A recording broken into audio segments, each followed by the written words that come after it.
I'm going to do an insight video because I haven't done one for a couple of weeks. Nothing really sort of majorly, going on as such in my life or anything that's stopping me doing it. There's been a lot of sort of like shifting through different sort of energies and letting go and starting to sort of like connect in. There's a lot of feelings around like light bodies and light codes and light activations. There's also stuff around sort of universal laws. I've been talking about these a lot lately. Um, Very much connect to like Al Moira, which is like the divine will, and the divine intelligence, which is the ascended master, which is a blue color first ray. Very much connects to the divine mind and the divine will, and the divine intelligence. It's very much around sort of that universal sort of like the will, the universal will, or the divine will connects to like we use that will, we use that energy to manifest, to create, and once we connect into it, then we start to become in flow.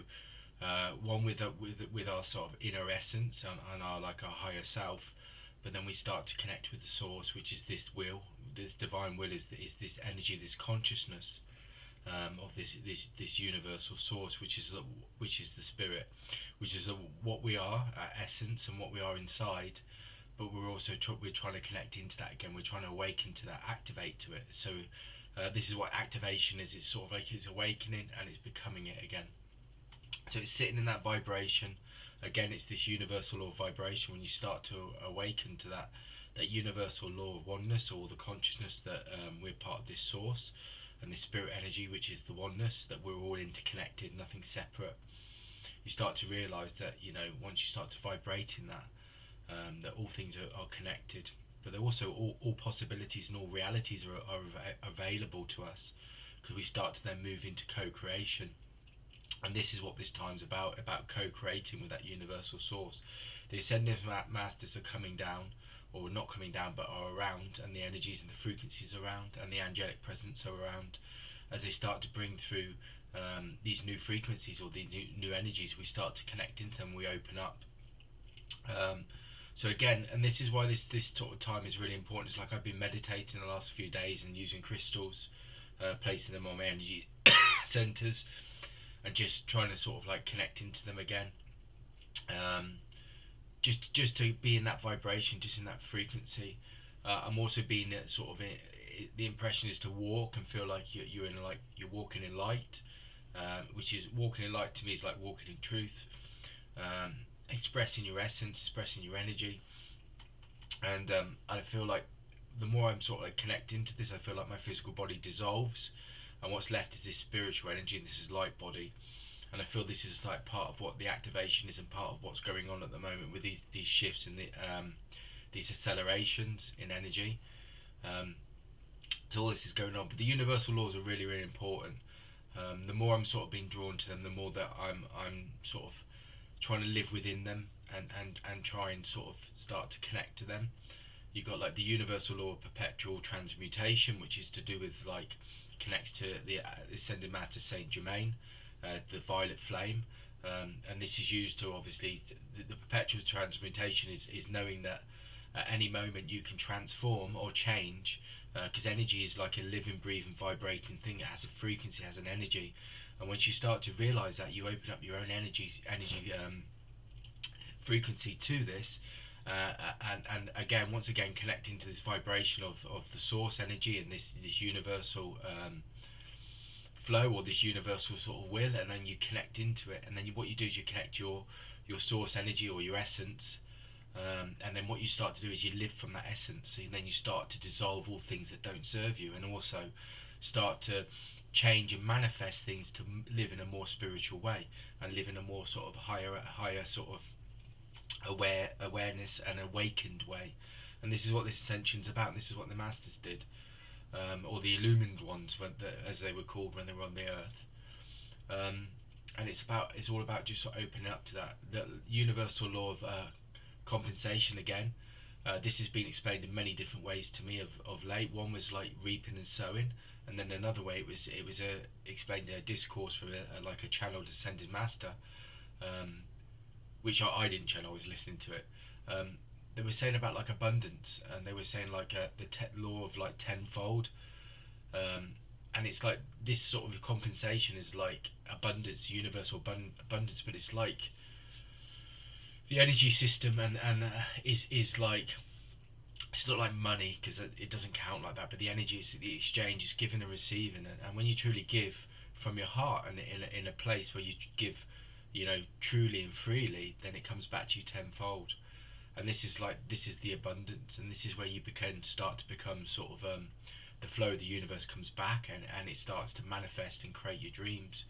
But you're not doing it because your intention is not to receive something. You're truly opening up and living in a way that's truly open to spirit and opening to other beings, and all you want is you're giving from this essence, that you know you're connected to those other beings, and by giving to them, you're also receiving yourself. It's like this cycle of giving and receiving, and this is like the correspondence.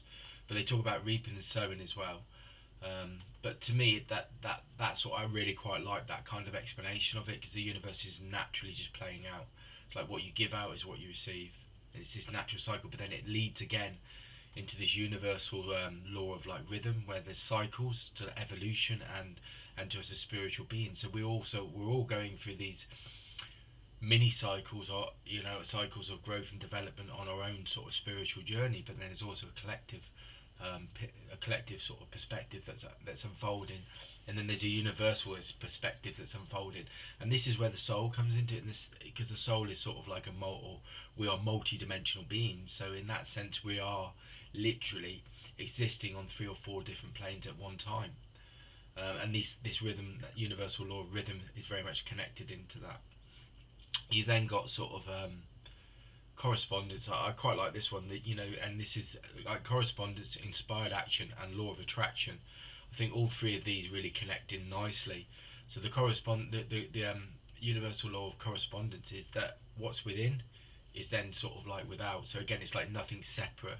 So in that sense, you're in your heart, and whatever you're creating from your heart is then creating your outer reality. And I'm feeling this very strongly at the moment with vibrations. There's a lot of shift and change in vibrations at the moment. And I'm feeling like, personally, as a spiritual being, I'm feeling the real impact. If I shift or change my vibration, I feel it instant. I feel that co-creation happen instantly. So it's always like this constant, like I keep saying about this like reassessment, or re-looking at, you know, your your thoughts, your emotions, your intentions, all these kind of things. And it happens so quickly. So this universal law of correspondence is very much around that. What's happening on the inside is then going to be, it's going to be sort of like projected, or it's going to be created to the outer reality, and that's what you'll be experiencing. So whatever you're experiencing inside is what's going to be created out in the outer world. So remember that you're that creator. You're creating that vision. So it's about you visioning it and changing your reality, by using your energy in that way. The other thing is, I say the law of attraction again. That's very much around your vibration and your frequency, and what you're creating from within. Then the universal law is just attracting. So it will attract all those kind of energies and those experiences, depending on what you're vibrating or how you're vibrating, will create those kind of things that come into your life. So this is why it's important again about vibration. But you also, the universal law oneness comes into this, because actually what the universal law of attraction is attracting all those beings, or those other spiritual beings that are on that kind of frequency. So whatever you're creating externally is creating like a vibration and a frequency, and you act like a beacon. So then it will draw those people on those kind of frequencies. So if you are vibrating on a like a low vibration, where you're very, you know, you're fearful, you're upset, you're worrying, you're depressed, and all those kind of things, then you'll be you can sort of attract those kind of energies and those kind of people in your sort of in your life. So this is why it's really important to try and remain as high as you can, especially for this time, because the earth's very heavy with the energy on the earth at the moment. Like, it's very heavy with all the change and the shift. You know, you can see all the things going in politics and wars and stuff, and that's part of the shift. That's part of the spiritual shift, and it's about us cleansing the planet and releasing that energy, and allowing those new frequencies. So at the moment, what you've got is, as I feel this, you've got like So if you were to look at the planet, you've got different sort of like energy sort of like fields going around it, and each of them are being created. Spiritual beings, we're creating these energy fields on the planet. And then you've got like the ascended masters, and you've got these spiritual beings and these celestial beings, that are all sort of like bringing down these, like from the universe, that are bringing down these energies to the planet.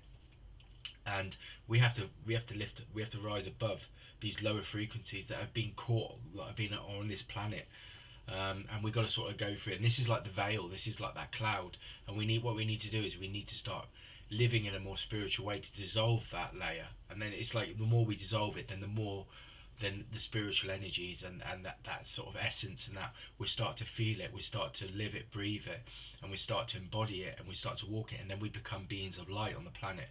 And as we start to do that, and we'll open up the energy gateways, the energy portals to these other realms, these other realities, the other spiritual dimensions that are already here, but we can't see them because we're not vibrating on a level. So it's really important that at the moment that we shift and change and cleanse and purify every second, every moment, because this is part of what we need to do. We just need to keep creating. And it's because we've had so many years of like our energies absorbed, and it's been caught up in this. So like the ozone has been sort of had all this kind of like all this stuff in it, and it's like it's now dissolving, and that's a bit like our energy fields. It's been caught up with like thousands of years of you know of how we've lived in a very sort of like third dimensional reality, and now we're trying to shift to a fourth and fifth, and that takes a lot of spiritual energy. And this is why the ascended masters and the ascended beings are here now, to shift us, to open us up, so we start to become really light again, become very bright. I mean, as I start to talk about this, feel my energy vibration and change and shifting again. So this is what we need to do. We need to be thinking about this all the time. We need to be living it, breathing it, and walking in it. Still the law of attraction. I talked about the law of correspondence.